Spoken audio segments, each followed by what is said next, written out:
Hello, friends and family. Thank you for joining me for my Fragrance of the Day video. The scent that I have today is Madame Gres by the House of Parfums Gres. And you'll be proud of me. I did do my Google pronunciation lookup before the video to make sure that I had the name of the house correct. Gres. Okay. So I am familiar with this house through some fragrances that I've had for a long time. I have Cabotine, which is a fragrance I wore for many years and then tired of after a while because it's strong and it's powerful. We'll talk about that one another time. In fact, I'd like to reacquaint myself with that one. I recently purchased a flanker of Cabotine, which is Cabotine Florally, and I'm playing around with that one.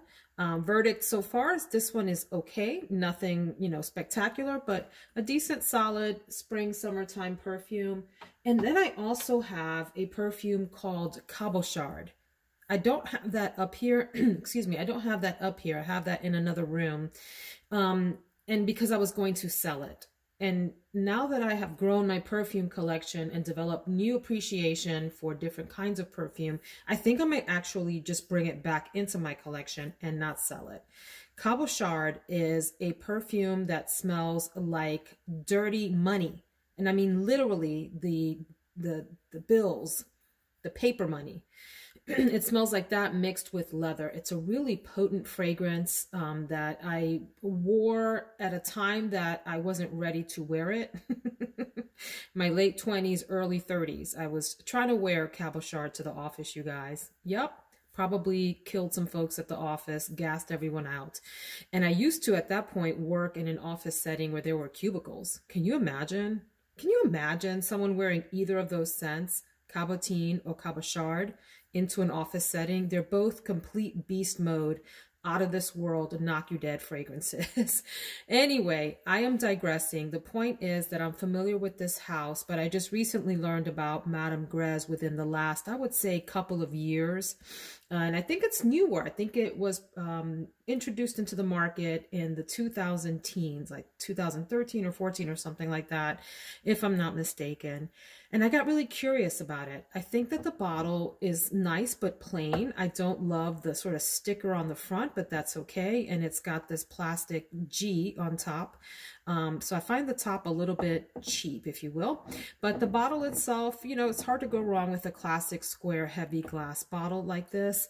But I was very intrigued by the reviews for this fragrance. People seem to really love it, and it's incredibly affordable. I forget what I paid for this, but I want to say it was in the range of $20 to $40 US for this huge bottle, and that's on fragrancenet.com.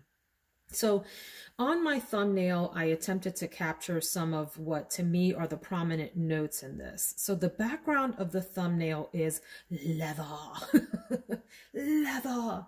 And it's actually a picture I took of a bag that I have that smells a little bit like the background, the undergirding structure of this perfume, which to me is leather based. Now, if you're afraid of leather, keep listening. This is a very soft, round, easy to get along with leather. It's not a super powerful one, like perhaps the one that shows up in Spirito Fiorentino, or fragrances like this where it just really grabs you and it's leather, dominant or leather forward in a way that people aren't ready for. This is a very soft, feminine leather. So I'm going to go from the base up on this one, and I am going to hope that that makes sense to you. We get sandalwood, we get vanilla, patchouli, and leather in the base. I don't get much of the patchouli. I do get some of that nice vanilla mixed with the leather, which I think keeps this a very feminine fragrance. So I wanted to say that right off the bat if those notes scare you.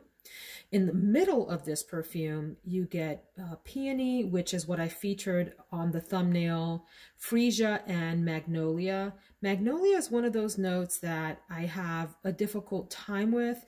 It depends on what else is in there with the magnolia. I could love it, or it could come off really cold and metallic to me, which is interesting because I love the smell of magnolias. We have magnolias in our neighborhood and we go for walks, and my husband's always pulling one of the blooms down for me to sniff, and I love it. I think it's really nice, but in perfumes it can come across a little bit cold, like it does in Rumor, like it did in another fragrance that I wore this week.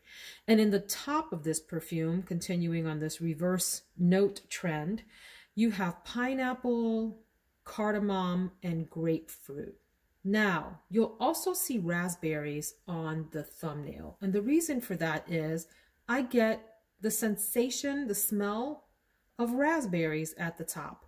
Perhaps it's the way that those citruses combine with the spiciness of the cardamom that gives you that.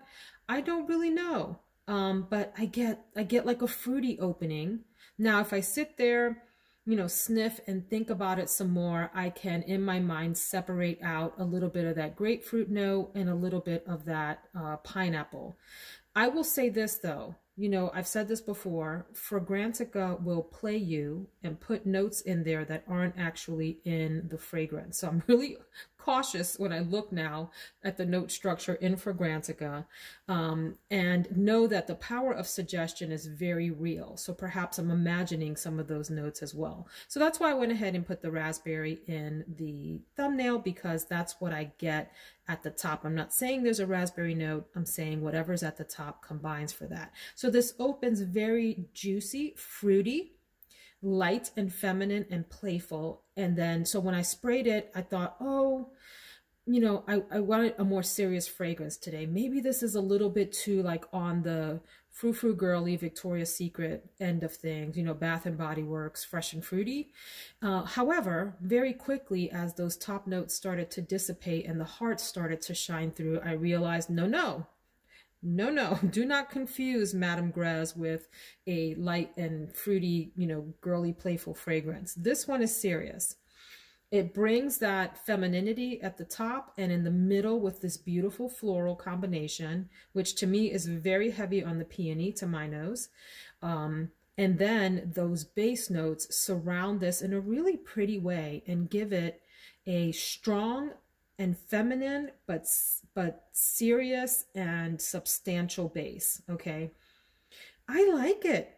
It's one of those perfumes that I keep sniffing. I want to get to know it more. I'm intrigued by it. Is this going to become a love of mine? I don't think so, but I believe it will stay in the firm, I really like this category.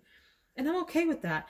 With a collection like this, everything can't be a complete love, but they can be strong likes. And I think to me, this is a strong like, and one that I am so glad that I decided to go ahead and purchase. It's one that I had put into my cart, out of my cart, into my cart, out for well over a year. And I finally pulled the trigger, and I wish I had done it earlier because it's so reasonably priced and it's quite a nice, pleasant creation.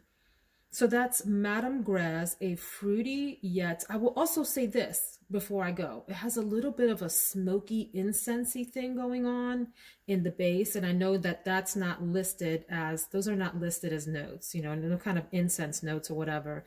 Perhaps there's something in there that isn't listed, but I do get this ever so slight smoke like wafting in the background of the fragrance, just enough to give it a little bit of seriousness, and could be a perfume that goes easily to the office but also into nighttime. So that is my fragrance of the day, Madame Gres Eau de Parfum by the House of Parfums Gres. Love it. Well, actually, let me rephrase that. Really, really like it. And I feel comfortable recommending this to you all if what I just described appeals to you. I hope that you all have a fantastic day. Thanks for joining me.